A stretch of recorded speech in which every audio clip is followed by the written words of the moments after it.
So hello my dear students, welcome back to my channel Ulha Classes. Welcome to another video. This is the part 2 of characteristic of sound wave. अब देखो time period क्या होता है। तो the time taken by two consecutive compression और rarefaction to cross a fixed point is called the time period of the wave. मतलब कि दो कॉन्जिक्यूटिव कंप्रेशन या फिर रेयरफेक्शन को किसी पॉइंट को क्रॉस करने में कितना टाइम लग रहा है उसको हम बोल देते हैं टाइम पीरियड। दो कॉन्जिक्यूटिव कंप्रेशन या फिर रेयरफेक्शन को किसी पॉइंट को क्रॉस करने में कितना टाइम लग रहा है उसको हम क्या बोल देते हैं time period. In other words we can see that the time taken for one complete oscillation is the time period of the sound wave. मतलब कि एक पूरी कंप्लीट ऑसिलेशन के लिए जो टाइम लगेगा उसी को हम क्या बोल देते हैं time period. It is represented by the symbol capital T से रिप्रेजेंट होगा टाइम पीरियड। ठीक है, its SI unit is second. Time period का एसआई यूनिट क्या हो जाएगा second. Frequency and time period are related as follows. कैसे है? फ्रीक्वेंसी इज, ये किसका सिंबल था? फ्रीक्वेंसी का। Frequency is inversely proportional to time period. ठीक है ना, दोनों में क्या रिलेशन है? दोनों इनवर्सली प्रोपोर्शनल है। मतलब कि अगर किसी साउंड वेव की फ्रीक्वेंसी ज़्यादा होगी तो टाइम पीरियड क्या होगा? कम होगा, और फ्रीक्वेंसी कम होगी तो उसका टाइम पीरियड क्या होगा? ज़्यादा होगा। ठीक है ना, तो यहाँ पर हमारा क्या कवर हो गया? Time period. तो टाइम पीरियड क्या है? दो कंसेक्यूटिव कंप्रेशन या रेयरफेक्शन को एक फिक्स्ड पॉइंट को क्रॉस करने में कितना टाइम लग रहा है, या फिर हम बोल सकते हैं कि एक कंप्लीट ऑसिलेशन करने में हमें कितना टाइम लग रहा है, उसी को हम क्या बोल देते हैं टाइम पीरियड। सिंबल क्या है इसका? Capital T. एसआई यूनिट क्या है इसके? सेकंड। नेक्स्ट देखते हैं क्या है। A violin and a flute may both be played at the same time in an orchestra. मतलब कि वायलिन और फ्लूट को दोनों को सेम टाइम पे हमने बजाया, दोनों को सेम टाइम पे प्ले किया। Both sound travel through the same medium that is air. मतलब कि दोनों साउंड सेम मीडियम से ट्रैवल की जो कि है एयर। वायलिन और फ्लूट को हमने प्ले किया, सेम टाइम पे प्ले किया, बट दोनों सेम मीडियम से ट्रैवल किया, एयर से ट्रैवल किए, और हमारे ईयर तक भी सेम टाइम पर पहुँचे। ठीक है ना, क्योंकि वो दोनों जो ट्रैवल कर रहे थे सेम स्पीड से ट्रैवल कर रहे थे। ठीक है ना, बट क्या होता है हमारे साउंड जो हमें जो वायलिन की साउंड सुनाई देती है या फ्लूट की, दोनों की अलग अलग साउंड सुनाई देती है। क्यों सुनाई देती है? क्योंकि उनमें डिफरेंट कैरेक्टरिस्टिक होती है। इसमें सबसे मेन कैरेक्टरिस्टिक है जो कि है पिच। ठीक है ना, तो इस पैरा को पढ़ो। A violin and a flute may both be played at the same time in an orchestra. Both sound travel through the same medium से ट्रैवल करे जो कि है air, and arrive at our ear at the same time पे arrive किए। ठीक है, both sounds travel at the same speed से ट्रैवल कर रहे थे इररिस्पेक्टिव ऑफ द सोर्स। कि उनका सोर्स क्या है? सोर्स तो दोनों का अलग है, एक वायलिन से वॉइस आ रही है और एक फ्लूट से, बट दोनों सेम स्पीड से ट्रैवल कर रहे थे। But the sound we receives are different. But जो हम साउंड रिसीव करते हैं वो डिफरेंट होती है, क्योंकि वायलिन की आवाज़ अलग हमें सुनाई देती है और फ्लूट की आवाज़ अलग सुनाई देती है। ठीक है ना, तो this is due to the different characteristics associated with the sound. तो pitch is one of the characteristics. Pitch क्या है? उनमें से एक कैरेक्टरिस्टिक है। ठीक है, how the brain interprets the frequency of an emitted sound is called its pitch. The frequency of an emitted sound, किसी भी एमिटेड साउंड की फ्रीक्वेंसी को हम क्या बोल देते हैं? उसकी pitch. The faster the vibration of the source the higher is the frequency and the higher is the pitch. मतलब कि जितनी ज़्यादा तेज़ से, the faster the vibration of the source, जितनी हम जल्दी उसको बजाएंगे, जितनी तेज़ बजाएंगे उसको, तो उसकी फ्रीक्वेंसी भी हाइयर होगी और उसकी पिच भी हाइयर होगी। ठीक है ना, जैसे यहाँ पर ये हमने कोई चीज़ बजाई, उसकी पिच क्या है? हाई। यहाँ पर पिच, और ये क्या है? पिच लो है। ठीक है ना, तो आगे देखो क्या है? Thus a high pitch sound correspond to more number of compression and rarefaction passing a fix point per unit time. तो हाई पिच क्या है? कि जितने ज़्यादा, मतलब कि हाई पिच क्या बताते हैं कि उससे कंप्रेशन और रेयरफेक्शन पर यूनिट टाइम में बहुत ज़्यादा फिक्स हुए हैं। मतलब कि more number of compression and rarefaction passing a fixed point per unit time में। ठीक है ना, object of different size and conditions vibrate at different frequency to produce sounds of different pitch. The magnitude of the maximum disturbance in the medium on either side of the mean value is called the amplitude of the value wave. It is usually represented by the letter A. मतलब क्या है, कितनी maximum disturbance हो रही है, जैसे कि इसकी ये पिच है, ठीक है ना, यहाँ तक पिच है उसकी हाई पिच, तो ये कहाँ तक जा रही है, तो इसी को हम क्या बोल देते हैं, मैक्सिमम उसकी कितनी जा रही है या मिनिमम वो कितना हो रहा है, उसको हम क्या बोल देते हैं, एम्पलीट्यूड.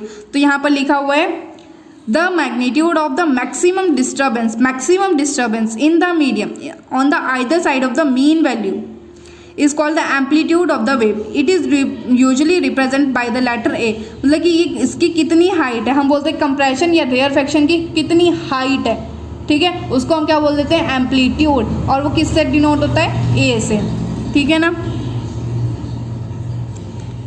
अब यहाँ पर देखो क्या है, for sound its unit will be that of density और प्रेशर. एम्पलीट्यूड के जो हमारे पास यूनिट होते हैं वो डेंसिटी या फिर प्रेशर के सेम होते हैं, तो ठीक है ना. द लाउडनेस और softness of a sound is determined basically bye it's amplitude. Loudness या फिर सॉफ्टनेस, जिसकी ज़्यादा एम्पलीट्यूड होगी वो मतलब कि ज़्यादा लाउड होगा, जिसकी कम एम्पलीट्यूड होगी उसका वो सॉफ्ट साउंड होगा. जैसे यहाँ पे इसकी एम्पलीट्यूड ज़्यादा है तो ये लाउडर साउंड है, ठीक है ना, ये क्या है, लाउडर साउंड है. इसकी कम एम्पलीट्यूड है तो ये क्या है, सॉफ्ट साउंड है. तो क्या लिखा हुआ इन्होंने, द लाउडनेस और softness of a sound is determined basically by its amplitude. Amplitude से हम उसको डिटरमाइन करते हैं. The amplitude of the sound wave depends upon the force with which an object is made to vibrate. Amplitude किस पे depend कर रहा है कि हम उस ऑब्जेक्ट को कितने, मतलब कि कितनी फोर्स से हम उसको वाइब्रेट कर रहे हैं. If we strike a table lightly, अगर हम लाइटली किसी टेबल को स्ट्राइक करें तो we hear a soft sound. हमें क्या सुनाई देती है, हल्की सी आवाज़ सुनाई देती है, because we produce a sound wave of less energy. ठीक है, अगर हमें सॉफ्ट साउंड सुनाई देती है तो क्या उसका मतलब क्या है कि हमने जो उस पर फोर्स लगाई है वो कम लगाई है, लेस एनर्जी की फोर्स लगाई है. और उसकी जगह अगर लिखा हुआ है if we hit the table hard, तो हमें क्या सुनाई देगा, लाउड साउंड सुनाई देगा, क्योंकि हमने उसको ज़ोर से हिट किया, उस पर ज़्यादा फोर्स लगी तो वो लाउडर साउंड करेगा. अ sound wave spread out from its source. Sound wave क्या होता है, स्प्रेड हो जाती है, बाहर निकल जाती है उस अपने सोर्स से. As it move away from the source its amplitude as well its loudness decrease. मतलब कि जितनी दूर तक जाएगी उसकी लाउडनेस या फिर उसकी हम बोल सकते हैं एम्पलीट्यूड कम हो जाएगा, डिक्रीज हो जाएगा. जितनी पास से सुनाई देगा हमें, जितनी पास से हम सुनेंगे उतना ज़्यादा सुनाई देगा, मतलब कि उसकी लाउडनेस उतनी ज़्यादा होगी. अगर जितनी दूर से हम सुनेंगे तो उसकी लाउडनेस उतनी क्या होगी, कम होगी. तो louder sound can travel a large distance as it is associated with higher energy. Loud sound जो होती है वो लार्ज डिस्टेंस तक जाती है और जो सॉफ्ट साउंड होती है वो कम डिस्टेंस तक जाती है. ठीक है ना. द क्वालिटी और timber of sound is that characteristic which enable us to distinguish one sound from other having the same pitch and loudness. मतलब कि क्वालिटी और टिम्बर क्या है, करेक्टरिस्टिक है, साउंड की करेक्टरिस्टिक है जो हमें डिस्टिंग्विश, मतलब कि हमें फ़र्क करने में पता लगाती है कि अगर किसी साउंड की फ्रिक्वेंसी मतलब कि वो सेम है, लाउडनेस सेम है या एम्पलीट्यूड सेम है, पिच सेम है, तो हम कैसे डिफ्रेंशिएट कर सकते हैं कि ये उसकी साउंड है या उसकी. उसमें क्या होता है, क्वालिटी की वजह से या फिर हम बोल सकते हैं टिम्बर की वजह से हम डिफ्रेंशिएट कर सकते हैं कि ये पैरट की वॉइस और ये क्रो की वॉइस है. ठीक है ना. The sound which is more pleasant is said to be rich quality. मतलब कि जो साउंड हमें पसंद आता है, मोर प्लीजेंट होता है, उसको हम क्या बोलते हैं, वो किसका, rich quality. A sound of single frequency is called a tone. मतलब कि अगर एक सिंगल फ्रिक्वेंसी की ही साउंड आ रही है उसको हम क्या बोल देते हैं, टोन. अगर मिक्सचर ऑफ फ्रिक्वेंसीज की साउंड आ रही है तो उसको हम क्या बोल देते हैं, note. The sound which is produced due the mixture of several frequencies is called a note. उसको हम क्या बोल देते हैं, note. And is pleasant to listen to. Noise is unpleasant to the ear. Noise क्या है, अनप्लीजेंट है year के लिए, जबकि जो म्यूजिक है वो प्लीजेंट है और वो क्या है, रिच क्वालिटी का है. नेक्स्ट है, the speed of sound is defined as the distance which a point on a wave such as the compression और रेयरफेक्शन. ठीक है ना. ट्रेवल्स पर यूनिट टाइम. स्पीड को हम मतलब कि डिस्टेंस बाय टाइम लिख सकते हैं. ठीक है. तो हम लिखते हैं यहाँ पर स्पीड को हम लिख सकते हैं speed is equals to distance divided by time. Distance क्या है यहाँ पर, डिस्टेंस हमने बोला था वेवलेंथ लैम्डा बटा टाइम क्या आ जाएगा टी, ठीक है ना। आगे देखो, here lambda is the wavelength of the sound wave, it is distance travel by the sound wave in one time period of the wave. दस तो हम फ्रीक्वेंसी को क्या तो हम स्पीड को क्या लिख सकते हैं, देखो यहाँ पे टाइम पीरियड टी कैपिटल आएगा, ठीक है। तो हम speed v is equals to lambda by T, ठीक है। अब हमें पता है फ्रीक्वेंसी हम यहाँ पे लिख सकते हैं speed is equals to lambda by nu, क्योंकि हमें पता है जो फ्रीक्वेंसी होती है वो 1 अपॉन टाइम पीरियड होती है, अभी हमने पहले ही पढ़ा है, ठीक है। तो ये हमारे पास स्पीड वेवलेंथ और फ्रीक्वेंसी में रिलेशन आ गया, ठीक है ना। इसके ऊपर ही न्यूमेरिकल्स बनेंगे, ठीक है ना। तो यही लिखा हुआ है यहाँ पर, ये आगे ये हमने ड्राइव कर लिया लैम्डा इंटू न्यू स्पीड, तो that is speed is equals to wavelength into frequency, ठीक है ना।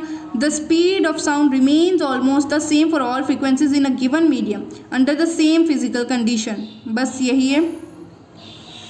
और थोड़ा सा ये रह गया हमारा, क्या है ये लिखा हुआ है, the amount of sound energy passing each second through unit area is called the intensity of sound.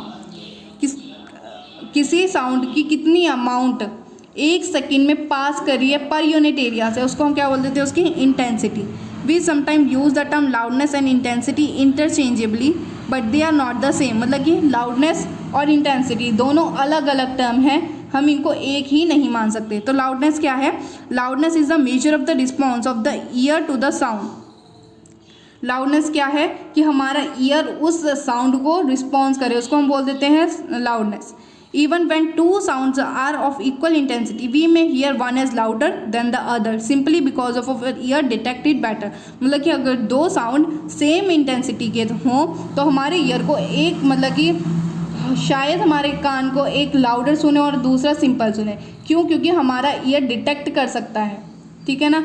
तो यही था हमारा आज का। Thank you so much for watching and don't forget to like comment share and subscribe my YouTube channel. Thank you so much.